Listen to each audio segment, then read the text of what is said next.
చాలామంది అనలైజ్ చేసినప్పుడు ఏమన్నారంటే ఎలక్షన్స్ తర్వాత ఆర్ఎస్పీ స్ట్రాంగ్గా నిలబడతాడు ఖచ్చితంగా, రేపు ఆల్టర్నేట్ కూడా అయ్యే అవకాశం ఉంది అన్న ఒక చర్చను కూడా తీసుకొచ్చినారు.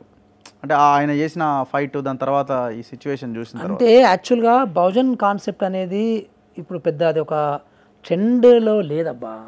అది వీళ్ళకి నేను చాలాసార్లు చెప్పాను. ఇప్పుడు మీరు విద్య గురించి పట్టుకోండి, వైద్యం గురించి పట్టుకోండి, ఉద్యోగాల గురించి పట్టుకోండి, డెవలప్మెంట్ మీద చేయండి. అలాంటి ఇష్యూ బేసిస్ మీరు పాలిటిక్స్ చేస్తే కరెక్ట్. కానీ ఇది BC place, SC place, ST place ఇవన్నీ పనికి రావు. ఈ బహుజనవాదం అనేది ఇప్పుడు ఇవాళ రేపు ఐ థింక్ అది ఎప్పుడో కాంశీరామ్ గారు స్టార్ట్ చేశారు. అప్పుడు ఆ కాంటెంపరీలో చాలా కరెక్ట్ అది. కానీ ఇప్పుడు అది లేదు. అది మనకు ఇప్పుడు రిపీటెడ్ చూస్తున్నాం కదా, మనం ప్రతిసారి చూస్తున్నాము. గవ్వే 2% ఓట్లు వస్తాయి, గవ్వే 3% ఓట్లు వస్తాయి. సో మొత్తానికి ఇంకో వైపు నార్త్ ఇండియాలో కిందికి పోయింది టోటల్గా. ఒక్క సీటు కూడా రాకుండా అయిపోయింది అంత పెద్ద ఉత్తరప్రదేశ్లో. అంటే మనకు అర్థం కావడం లేదా ప్రజల యొక్క ఆలోచన విధానము? సో ఇంత సింపుల్ విషయాన్ని వీళ్ళు ఎందుకు అర్థం చేసుకోలేకపోతున్నారో నాకేం అర్థం కావడం లేదు. సో ఎట్లా నీకు మళ్ళీ పుంజుకుంటారు అనుకుంటున్నారు ఆర్ఎస్పీని, బహుజనవాదంతో, బీఎస్పీతోని. కొత్త పార్టీ పెడితే ఎస్, కొత్త పార్టీ పెడితే చక్కగా నిజంగా అదే బహుజనవాదంతో ఒక లీడర్లు ఒక 10 మంది డిఫరెంట్ కమ్యూనిటీ లీడర్స్తో కానీ కొత్త పార్టీ పెట్టి అందరూ సమానంగా ఒక లీడర్షిప్ ఇవ్వగలిగితే అది ఇంకొకలాగా ఉండేది కొత్త పార్టీ పెడితే. కానీ నువ్వు బేసిక్ పార్టీ పెట్టగానే ఆ దళిత పార్టీ అని స్టాంప్ పడిపోతుంది. సో ఒకలాంటి ఒకటే కులంకి సంబంధించిన పార్టీ అని స్టాంప్ పడిపోతుంది. తర్వాత ఎవరు కూడా బీసీలు ఎవరు కూడా దళిత బహుజనవాదాన్ని ఎవరు తీసుకోరు.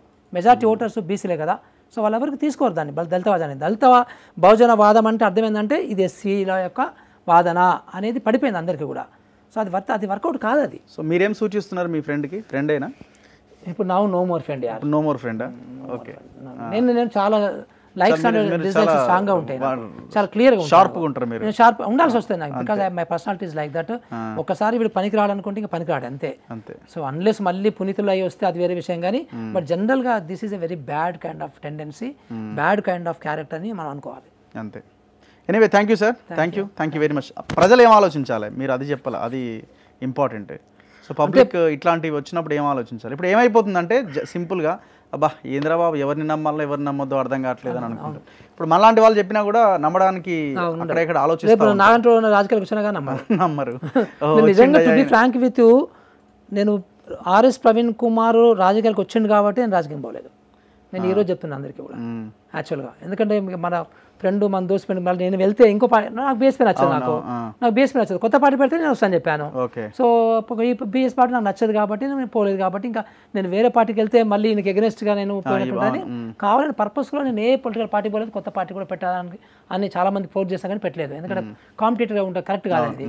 So let him do politics, అది కూడా అనిపించింది. ఇప్పుడు ఈరోజు ఇంకెవ్వరు కొత్త వాళ్ళు ఇట్లాంటి వాళ్ళు వచ్చినా నమ్మరు.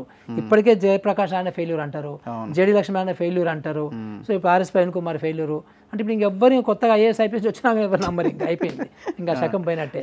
వీళ్ళు ఎందుకు పోయి అటు పని కాదు ఇటు పని కాదు అనే దాంట్లో పడిపోయారు. ఇప్పుడు జనాలు కూడా పడిపోతారు అట్లా. కానీ జనాలు ఏ స్టెప్ తీసుకున్నా ఆలోచిస్తూ వాళ్ళు కూడా ఆలోచనలు, జనాలు ఎప్పుడు ఆలోచిస్తారు, కరెక్ట్ ఆలోచిస్తారు. మళ్ళీ ఏంటంటే విన్నింగ్ పార్టీకి పోవాలని చూస్తారు తప్ప ఏదో అక్కడ ఒక ఐసోలేటెడ్గా ఇక్కడ ఒక ఐసోలేటెడ్గా గెలిపించాలి అనుకోరు ఎవరు కూడా.